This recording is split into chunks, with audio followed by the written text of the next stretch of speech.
To make our code run more effectively and introduce parallel principles, there are a few things that we need to do. We can see that we require the return value from each call to calculate, which we then use to populate the UI. Because each action will run calculate on a separate thread, we need a thread-safe collection which allows for data to be added once it's been processed. We can introduce a concurrent bag of stock calculation. Each parallel action can then add values to this. We'll also make sure that the data grid in the UI is now using this list as its item source. What's left now is to use parallel invoke to run each of the calls in parallel. To make it simple for you to understand the process, we can introduce these actions inline and pass them to invoke. Create an anonymous method. Each of the anonymous methods will call calculate and add its computed value to the concurrent bag. This now means that each operation will hopefully run in parallel. If you've got enough cores and threads available, they should all complete at the same time. As you run the application and press search, the operation now completes a lot faster. They were in fact processed in parallel. At least on my system they are, and this may of course differ depending on the system you're using. You might have observed that the UI locks up. This is because the call to invoke, the parallel for, and the parallel for each are all blocking the calling thread. Let's later explore how we can solve this. If you already have an idea on how to solve this, feel free to pause the video and try that out. There's no guarantee that the actions start in the order you've passed them in. The whole idea is that we don't care. We're now introducing all of these calls to process these chunks of data in parallel, and we just want that computed as fast as possible. No matter if you're using parallel invoke, parallel for, or parallel for each, they will all help you to distribute the workload in the smartest way possible across the different cores on your computer. This is going to be a much more effective way of approaching the problem, rather than introducing a bunch of task.run to make all of this yourself. As a word of caution, since the call to parallel invoke, for and for each are all blocking the calling thread, that means if the actions were to use something like the dispatcher and forcing itself back to the calling context, that may result in a deadlock.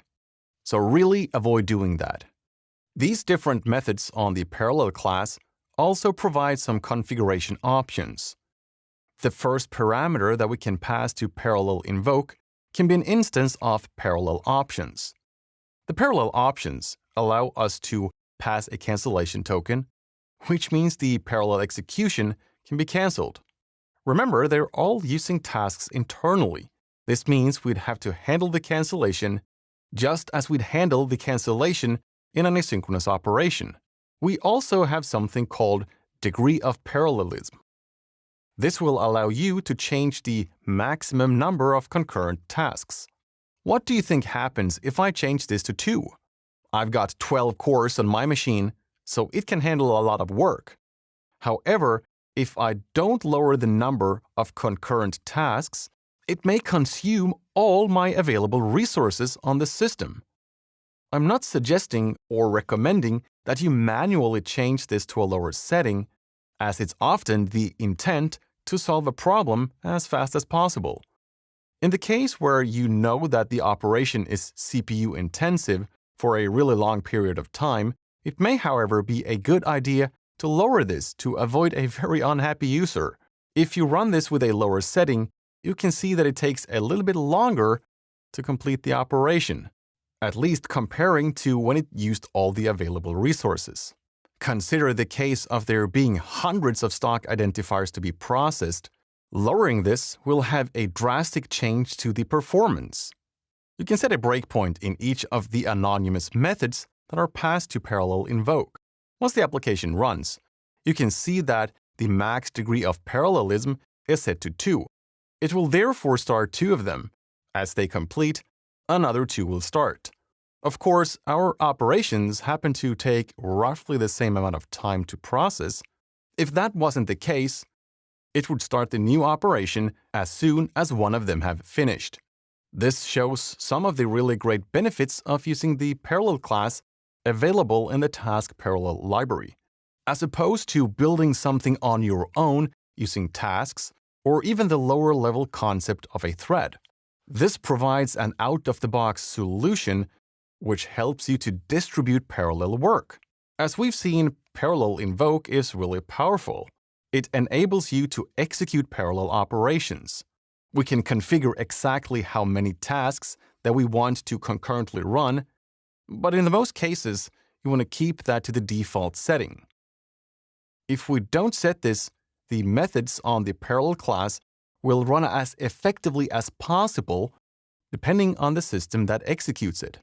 A word of advice: when using this in ASP.NET, if you misuse the parallel principles, that can cause some really bad performance for all of your users.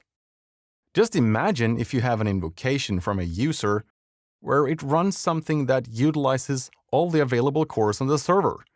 What do you think happens when all the other users wants to consume the same system? That's something that you should keep in mind. If you really want to do heavy computation on the server based on an invocation, there are multiple different architectural decisions that you can make in your application. But that's totally out of scope of this course. We easily introduced a parallel invocation in the application to take some operation that were rather long-running and CPU-intensive and completed that in parallel. It's now executing all of this as effectively as possible, based on the system that runs the application.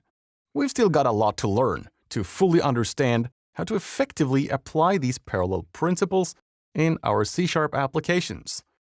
As you proceed, you will learn about combining asynchronous and parallel principles, as well as using parallel for and the parallel for each loops, and really reduce the amount of code that you have to write.